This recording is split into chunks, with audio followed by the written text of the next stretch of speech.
saudaraku yang berbahagia dan disayang Tuhan Yesus Kristus.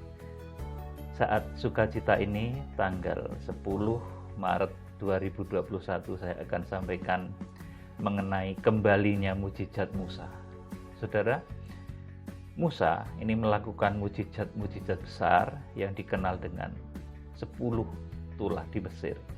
Tertulis dalam kitab Keluaran pasal 7 dan pasal 8, kemudian juga pasal 9. Mujizat-mujizat itu meliputi mujizat air menjadi darah. Kemudian munculnya katak-katak. Kemudian munculnya nyamuk, saudaraku. Kemudian lalat pikat, kemudian penyakit sampar, saudaraku. Kemudian hujan es bercampur api, dan lain sebagainya. Kalau sudah membaca tentang sejarah Musa dalam kitab Keluaran pasal 7 maupun Keluaran pasal 8, 9, juga 10, juga 11. Saudaraku yang dikasihi Tuhan, di akhir zaman karakter mujizat Musa ini akan balik lagi. Kenapa saudaraku? Karakter mujizat yang seperti mujizat Musa ini balik lagi. Saudara yang dikasihi Tuhan, di akhir zaman kita harus menjangkau bangsa Israel dan juga seluruh bangsa-bangsa di muka bumi. Ini kita harus, saudaraku, bisa menampilkan mujizat-mujizat yang betul-betul tidak bisa dimanipulasi. Itulah sebabnya di akhir zaman, saudaraku, untuk menjangkau Israel kembali, saudaraku, menerima Kristus Mesias. Karena sebagian besar dari bangsa Israel sampai saat ini belum menerima Kristus Mesias. Untuk menjangkau mereka kembali, ini perlu, saudaraku, kembalinya mujizat Musa. Saudaraku, apa itu mujizat Musa? Mujizat Musa itu adalah mujizat yang tidak bisa direkayasa, karena itu berkaitan dengan alam raya, dengan langit, bumi, dan seisinya. Saudaraku, jadi kembalinya mujizat Musa ini pertama, saudara, ini untuk menyadarkan dan menjangkau lagi bangsa Israel yang dahulu menolak Tuhan Yesus Kristus, menolak murid-murid. Saudaraku, akhirnya Injil keselamatan menjadi diterima bangsa-bangsa Zaitun liar, atau kita semua bangsa kafir Zaitun liar, saudaraku. Karena Tuhan Yesus ditolak oleh bangsa Israel, maka keselamatan sampai kepada kita. Tetapi nanti di akhir zaman, dalam kegerakan kuda putih yang sebentar lagi, saudaraku, kalau kita masuk dalam kegerakan kitab Wahyu, kita akan melakukan kegerakan kuda putih untuk menjangkau kembali bangsa Israel. Saudaraku, tertulis dalam kitab Wahyu pasal 6 ayat 1 dan 2, kemudian hasilnya itu kitab Wahyu pasal 7 ayat 1 sampai 5, saudaraku, dituliskan mengenai orang-orang yang dimeteraikan dari suku bangsa Israel. Itu nanti hasil kegerakan kuda putih ini. Saudaraku, untuk menjangkau, menyadarkan kembali, saudaraku, menyentuh mata hati Israel itu, saudaraku, kita harus kembali menghadirkan mujizat-mujizat Musa. Dan mujizat-mujizat Musa itu, saudaraku, nanti akan disalurkan oleh Tuhan melalui tokoh-tokoh akhir zaman, hamba-hamba Tuhan akhir zaman, pelaksana kegerakan kitab Wahyu, pelaksana Pentakosta akhir zaman yang disebut oleh Tuhan dalam kitab Wahyu pasal 1 ayat 16 sebagai 7 bintang yang digenggam di tangan kanan Imam Besar Agung. Itulah pelaksana, saudaraku, mujizat-mujizat Musa yang akan kembali di akhir zaman. Jadi melalui 7 bintang nanti, mujizat-mujizat Musa itu akan kembali. Saudaraku, jadi kembalinya mujizat Musa ini yang pertama adalah untuk menyadarkan dan menjangkau Israel lagi. Saudara, Israel itu orangnya pinter-pinter, saudaraku.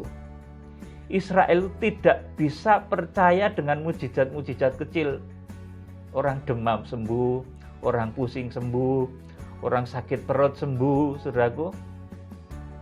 Penyakit-penyakit yang disembuhkan seperti itu, saudaraku, bagi mereka itu satu hal yang bisa dilakukan juga, saudaraku, oleh mereka. Mereka pakar-pakar dunia medis, saudaraku, bisa sembuhkan sakit ini itu, bahkan penemu-penemu obat-obat di kalangan medis itu banyak dari bangsa Israel, saudaraku. Jadi mujizat seperti kesembuhan yang dilakukan oleh para rasul dahulu, bahkan oleh Tuhan Yesus, itulah sebabnya dahulu Tuhan Yesus itu ditolak oleh bangsa Israel, karena mujizat-mujizat yang, saudaraku, diharapkan oleh bangsa Israel itu, saudaraku, tidak sesuai dengan kenyataan apa yang dilakukan oleh para rasul pada saat itu, sehingga, saudaraku, karena kebodohan bangsa Israel ini, saudaraku, akhirnya Tuhan Yesus ditolak dan menjadi keselamatan untuk bangsa-bangsa non-Israel. Saudaraku, Tuhan Yesus kita terima menjadi Tuhan dan Juru Selamat, sementara mereka sendiri masih menolak Tuhan Yesus Kristus. Karena Tuhan yang mereka dambakan itu sebetulnya Tuhan yang dahsyat, yang bisa memiliki kuasa mujizat-mujizat seperti Musa, membelah laut Teberau dan lain sebagainya, saudaraku. Mengubah air menjadi darah, seperti Elia, saudaraku. Bangsa Israel itu sangat terkenang pikirannya kepada Musa, kepada Elia, saudaraku. Oleh karena itu, saudaraku, kalau dengan mujizat-mujizat kecil, saudaraku, orang demam menjadi sembuh, orang sakit menjadi sembuh, mereka itu susah percaya. Akhirnya dari situlah, saudaraku, murid-murid pun ditolak, Tuhan Yesus pun ditolak, saudaraku, oleh bangsa Israel. Karena bangsa Israel itu punya kecenderungan untuk melihat satu mujizat yang betul-betul tidak bisa direkayasa. Saudaraku, baru nanti mereka bisa percaya dan yakin. Saudaraku yang dikasihi Tuhan, kita akan melihat Roma pasal 11 ayat 11-14. Supaya bangsa Israel itu cemburu, nanti mereka akan pakai kita, saudaraku. Roma pasal 11 ayat 11-14. Maka aku bertanya, adakah mereka tersandung dan harus jatuh? Sekali-sekali tidak, tetapi oleh pelanggaran mereka, keselamatan telah sampai kepada bangsa-bangsa lain, supaya membuat mereka cemburu. Sebab jika pelanggaran mereka berarti kekayaan bagi dunia, dan kekurangan mereka kekayaan bagi bangsa-bangsa lain, terlebih-lebih lagi kesempurnaan mereka. Aku berkata kepada kamu, hai bangsa-bangsa bukan Yahudi, justru karena aku adalah rasul untuk bangsa-bangsa bukan Yahudi, aku menganggap hal itu kemuliaan pelayananku, yaitu kalau aku dapat membangkitkan cemburu di hati kaum sebangsaku menurut daging, dan dapat menyelamatkan beberapa orang dari mereka. Saudaraku, dan ini satu rahasia besar. Di dalam ayat 5 dinyatakan sebagian besar bangsa Israel itu telah menjadi tegar sampai nanti dari bangsa-bangsa lain, jumlah yang genap dari bangsa-bangsa asing, dari kita semua, ini sudah ditetapkan genap menurut ukuran Allah. Pada saat itulah nanti terjadi kegerakan kuda putih. Saudaraku, kembali menjangkau Israel. Penginjilan internasional itu nanti dimulai dengan penjangkauan kembali bangsa Israel. Kalau Israel saja bisa kita terpertobatkan, orang yang sangat cerdas, yang sangat jenius itu bisa kembali menerima Kristus Mesias, apalagi dengan orang-orang yang lain, saudaraku, akan dengan mudah nanti menerima Kristus, saudaraku, menerima Yesus Kristus, dan Injil menjadi kesaksian bagi seluruh muka bumi, saudaraku. Jadi kegerakan di akhir zaman, kegerakan kuda putih ini adalah permulaan dari penginjilan internasional, dan pertamanya sasarannya justru bangsa Israel, supaya Israel itu nanti bertobat dan menerima Kristus Mesias. Untuk melaksanakan pekerjaan ini perlu menghadirkan kembali mujizat Musa.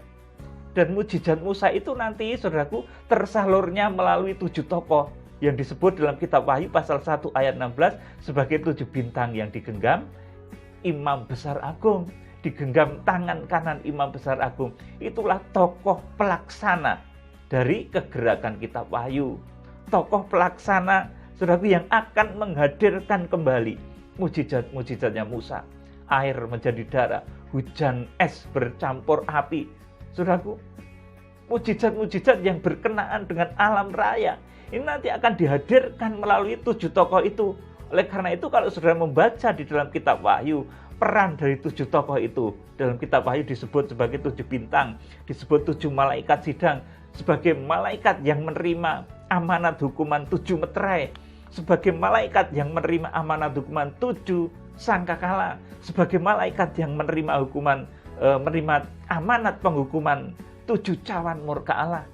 Saudaraku, jadi melalui tokoh-tokoh inilah nanti mujizat Musa itu akan kembali.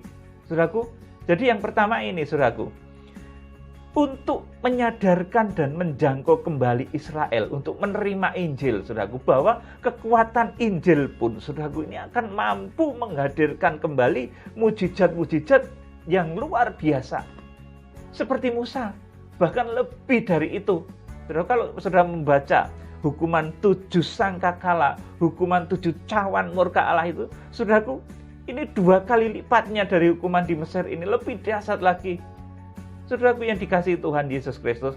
Jadi, saudaraku, kembalinya mujizat Musa ini, saudaraku, yang nanti pada pelaksanaannya adalah dilakukan oleh hamba-hamba Tuhan di akhir zaman, terpilih, yang disebut sebagai 7 bintang yang digenggam di tangan kanan imam besar, Wahyu pasal 1 ayat 16, disebut dalam kitab Wahyu pasal 10 sebagai 7 guruh, bukan guru ya, guruh. Kitab Wahyu pasal 1 ayat pasal 10 ayat 1 sampai 4. Ketujuh guruh, saudaraku, seperti halilintar karakter pelayanannya. Saudaraku yang dikasihi Tuhan, jadi nanti kembalinya mujizat Musa ini adalah melalui hamba-hamba Tuhan di akhir zaman. Mujizat Musa itu apa, saudaraku? Mujizat Musa itu adalah mujizat yang berkaitan dengan alam raya. Berguncangnya langit bumi, terpengaruhnya air lautan, air berubah menjadi darah, terbelahnya laut Teberau, bahkan nanti meteor jatuh, saudaraku. Penyakit sampar, kalau dalam kitab Wahyu nanti disebut perkembangannya yang semakin luar biasa itu, sampar nanti, saudaraku, menjadi penyakit yang semakin ganas. Kemudian penyakit bara itu juga berkembang menjadi lebih ganas lagi, menjadi penyakit Helkos di Wahyu pasal yang ke-16 ayat 1 dan 2, saudaraku yang dikasihi Tuhan. Saudaraku, jadi mujizat Musa ini adalah mujizat yang berkaitan dengan alam raya. Satu mujizat-mujizat yang tidak bisa dimanipulasi sama sekali. Saudaraku yang dikasihi Tuhan, ini yang pertama. Jadi bangsa Israel itu, saudaraku, untuk bisa menerima Tuhan Yesus Kristus, dia harus melihat kembali, saudaraku, mujizat-mujizat yang dahulu dikerjakan oleh Musa. Saudaraku, mereka baru nanti bisa percaya dan yakin. Maka di dalam Wahyu pasal yang ke-15 nanti, saudaraku, setelah bangsa Israel dan bangsa Zaitun liar, saudaraku, bangsa Israel dan kita semua bersatu, nanti kemudian akan menyanyikan satu nyanyian baru yang disebut nyanyian Musa dan nyanyian anak domba. Saudaraku, artinya, saudaraku, ini sudah betul-betul bersatu. Saudara yang dikasihi Tuhan Yesus Kristus, jadi yang pertama, saudaraku, ini hadirnya kembali mujizat yang dilakukan oleh Musa. Kembalinya mujizat Musa ini adalah untuk menyadarkan dan menjangkau kembali bangsa Israel. Kemudian mujizat-mujizat Musa ini di akhir zaman, saudaraku, ini akan yang menjadi pelaksananya adalah 7 tokoh yang saya sebut sebagai 7 bintang yang digenggam di tangan kanan imam besar agung. Saudaraku, 7 guruh, 7 halilintar, 7 malaikat sidang. Saudara yang dikasihi Tuhan Yesus Kristus, itu yang pertama. Jadi untuk menyadarkan, menjangkau Israel untuk menerima Tuhan Yesus Kristus Mesias, Tuhan yang dahulu ditolak dia karena mujizatnya waktu itu tidak begitu dahsyat. Saudaraku, cuma menyembuhkan orang sakit, sembuh. Saudaraku, kemudian ada lagi yang lebih spektakuler, membangkitkan orang mati. Tapi itu pun bangsa Israel itu susah percaya dengan hal seperti itu kalau tidak melihat mujizat besar. Seperti ketika dahulu zaman Musa membelah laut Teberau, saudaraku, mengubah air menjadi darah dan lain sebagainya. Bangsa Israel susah untuk menerima Kristus, saudaraku, menerima kenyataan Mesias yang dijanjikan. Kalau cuma mujizat-mujizatnya itu, saudaraku, menyembuhkan orang sakit itu, bangsa Israel susah. Saudaraku, dia punya tabib-tabib, orang-orang ahli yang pakar di dalam di dalam dunia medis, menemukan obat-obat dari berbagai macam penyakit. Mereka bisa. Saudaraku, oleh karena itu, saudaraku, bahkan mujizat-mujizat itu bagi mereka dianggap sesuatu yang biasa, alami begitu saudaraku.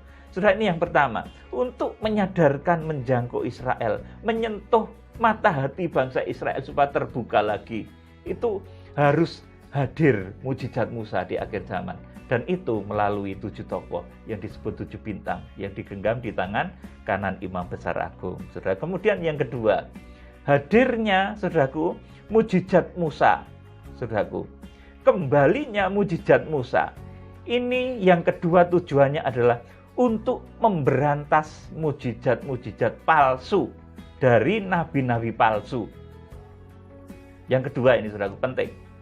Hadirnya kembali mujizat Musa, saudaraku, ini adalah untuk memberantas mujizat-mujizat palsu dari nabi-nabi palsu yang mengatasnamakan Yesus, tetapi sebenarnya bukan.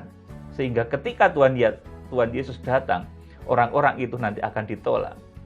Bukankah aku menyembuhkan orang demi namamu dan lain sebagainya? Banyak menggunakan nama Yesus, saudaraku. Tetapi sungguhnya, saudaraku, mereka pembuat kejahatan. Oleh karena itu, disuruh enyah, saudaraku. Jadi yang kedua ini hadirnya mujizat Musa. Munculnya mujizat Musa kembali itu, saudaraku. Ini untuk memberantas mujizat nabi palsu, saudaraku, yang mengatasnamakan Yesus tetapi bukan.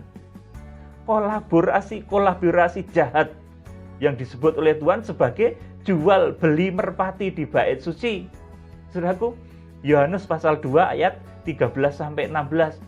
Jadi kuasa Allah itu diperjualbelikan untuk tujuan mendapatkan ketenaran, untuk tujuan mendapatkan uang. Saudaraku, ya ini satu kisah ya saudaraku. Pernah saya suatu ketika itu lewat satu pasar tradisional. Saudaraku, di sana ada orang yang konon bisa menyembuhkan berbagai macam penyakit, saudaraku, penjual obat, saudaraku. Ini sudah kompromi di belakang dengan orang-orang yang pura-pura sakit, saudaraku. Kemudian, saudaraku, orang-orang yang pura-pura sakit itu datang dengan gayanya seperti orang sakit. Kemudian lewat seolah-olah kehebatan si penjual obat tadi, saudaraku, orang-orang itu jadi sembuh, saudaraku. Dan akhirnya banyak orang yang beli obat di penjual obat tersebut, saudaraku. Nah, seperti itu, saudaraku. Di dalam dunia, saudaraku, rohani pun ada yang melakukan hal-hal seperti itu, saudaraku. Dan kalau itu terjadi, itu sangat buruk sekali. Tuhan marah. Tuhan katakan itu adalah jual beli merpati di bait suci. Itu adalah satu penyalahgunaan nama Yesus untuk mengeruk keuntungan. Saudaraku, kalau saya mau, saudaraku, saya juga bisa bikin satu video, saudaraku, orang yang sakitnya kayak parah sekali begitu, saudaraku. Saya bikin sedramatis mungkin, saudaraku. Dia kemudian bangun, wah, saudaraku. Kemudian bisa. Itu mujizat yang, saudaraku, palsu, saudaraku. Kalau ada orang yang melakukan hal semacam ini, maka orang-orang seperti ini nanti yang pertama ditolak oleh Tuhan. Aku tidak mengenal engkau, orang yang menggunakan nama Yesus, tetapi bukan untuk, saudaraku, kerajaan surga, tetapi untuk, saudaraku, jual beli merpati, untuk keuntungan. Jadi, saudaraku, satu keadaan-keadaan demikian itu diekspos untuk supaya ketenaran dirinya menjadi tenar, mendapat banyak duit dan lain sebagainya. Saudaraku, ini yang disebut praktek jual beli merpati di bait suci. Saudaraku, oleh karena itu bangsa Israel dulu sulit percaya dengan hal-hal yang seperti ini. Tetapi di akhir zaman nanti dengan munculnya hamba-hamba Tuhan yang disebut 7 bintang itu, saudaraku, nanti mujizatnya tidak bisa dipalsu karena mujizatnya akan berkaitan dengan alam raya. Dengan meluncurnya penghukuman Tuhan. Dengan berubahnya air menjadi darah. Saudaraku, dengan munculnya wabah-wabah dahsyat. Dengan turunnya hujan salju. Saudaraku, dengan bergoncangnya bumi. Ini mujizat yang tidak bisa direkayasa. Saudaraku, mohon maaf kalau seperti tadi yang penjual obat di pasar-pasar itu, saudaraku, itu Bisa orang merekayasa. Oleh karena itu dulu, saudaraku, meskipun betul, saudaraku, ada banyak mujizat yang dikerjakan oleh murid-murid, tetapi orang Israel itu susah percaya karena otaknya bangsa Israel ini, saudaraku, sangat cerdas. Saudaraku, jadi saudaraku, kalau saat ini ada mujizat beneran yang terjadi memang menyembuhkan orang, saudaraku, itu puji Tuhan, luar biasa hamba Tuhan yang dipakai oleh Tuhan secara ajaib. Tetapi kalau itu satu kolaborasi palsu, saudaraku, hanya mencari ketenaran, mencari keuntungan, saudaraku, itu sesuatu yang sangat jahat di mata Tuhan. Orang seperti itu nanti yang pertama ditolak oleh Tuhan. Kamu banyak menggunakan namaku, tapi kamu pembuat kejahatan. Karena engkau berjual merpati di bait suci Allah. Berjual beli merpati di bait suci Allah itu artinya seperti itu. Saudaraku, jadi mereka menggunakan nama Yesus, saudaraku, itu untuk mengelabui orang. Membohongi orang, saudaraku. Dan nanti dengan hadirnya mujizat Musa, saudaraku, nabi-nabi palsu ini tidak akan berkutik lagi. Karena mujizat Musa ini nanti berkenaan dengan langit bumi, munculnya wabah yang dahsyat, bergoncangnya bumi, bergetarnya bumi. Kalau hamba Tuhan ini bernubuat, bumi bergoncanglah dia. Saudaraku, kalau hamba Tuhan bernubuat, saudaraku, terjadi tsunami, terjadilah. Saudaraku yang dikasihi Tuhan Yesus. Jadi mujizat Musa ini, saudaraku, kalau yang pertama tadi tujuannya adalah untuk menjangkau kembali bangsa Israel. Yang kedua ini adalah untuk memberantas mujizat-mujizat palsu yang dilakukan oleh nabi-nabi palsu yang mengatasnamakan Yesus, tetapi bukan. Kolaborasi jahat, mencari keuntungan diri sendiri, yang disebut oleh Tuhan sebagai jual beli merpati di bait suci Allah. Yohanes pasal 2 ayat 13 sampai 16. Ayo kita baca. Ketika hari raya Paskah orang Yahudi sudah dekat, Yesus berangkat ke Yerusalem. Di dalam bait suci didapatinya pedagang-pedagang lembu, kambing, domba, dan merpati, dan penukar-penukar uang duduk di situ. Ia membuat cambuk dan tali lalu mengusir mereka dari semua bait, dari mereka semua dari bait suci dengan semua kambing domba dan lembu mereka. Uang penukar-penukar dihamburkannya ke atas tanah dan meja-meja mereka dibalikkannya. Kepada pedagang-pedagang merpati ia berkata, loh, di sini ada pedagang lembu, ada pedagang domba, tapi yang betul-betul dimarah ini pedagang merpati. Malah anehnya ini, saudaraku. Kepada pedagang-pedagang merpati ia berkata, ambil semuanya ini. Jangan kamu membuat rumah Bapakku menjadi tempat berjualan. Karena merpati ini gambaran dari kuasa Roh Kudus. Di akhir zaman banyak orang yang menjual belikan, saudaraku, seolah-olah kuasa Roh Kudus, padahal bukan. Itu sugesti saja, saudaraku.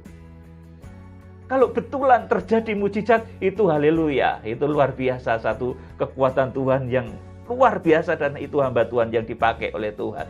Tetapi kalau sampai terjadi satu kompromi yang tidak benar, saudaraku, praktek-praktek yang tidak benar, saudaraku, itu adalah sesuatu yang mendukakan Tuhan, membuat Tuhan marah. Nanti Tuhan akan sucikan bait suci Allah seperti itu. Saudaraku, bahkan Tuhan marah. Nanti akhirnya orang-orang yang seperti itu nanti dikatakan, engkau banyak menggunakan namaku, tapi bukan untuk kerajaan Allah, tetapi untuk keuntungan pribadi. Itulah jual beli merpati di bait suci Allah. Saudaraku, seolah-olah seperti Roh Kudus, tapi bukan, saudaraku. Ini, saudaraku, berbahaya sekali. Oleh karena itu nanti di akhir zaman akan dimunculkan kembali mujizat Musa melalui hamba-hamba Tuhan yang sangat diurapi, yang disebut sebagai 7 bintang yang digenggam di tangan kanan Imam Besar Agung. Mujizat yang tidak bisa dimanipulasi, mujizat yang tidak bisa ditiru, tidak bisa direkayasa. Siapa bisa membuat air laut menjadi darah? Siapa bisa membuat bumi bergoncang menjadi gempa yang besar? Siapa yang bisa membuat tsunami? Siapa yang bisa menurunkan meteor jatuh? Saudaraku, itulah mujizat-mujizat Musa. Siapa yang bisa menurunkan penyakit Helkos? Itu mujizat Musa. Dulu bara tapi berkembang menjadi lebih parah, akhirnya menjadi Helkos itu di Wahyu pasal 16, saudaraku. Kalau saudara membaca nanti di kitab Wahyu itu, nanti mujizat Musa itu akan kembali. Dan itu tujuannya ada dua. Yang pertama, untuk menjangkau bangsa Israel, mencelikkan bangsa Israel, bahwa mujizat Musa itu juga ada pada anak domba. Saudaraku, kemudian di Wahyu pasal 15 itu akhirnya setelah bangsa Israel menerima Kristus Mesias, akhirnya mereka bersama-sama menyanyikan pujian nyanyian Musa dan anak domba.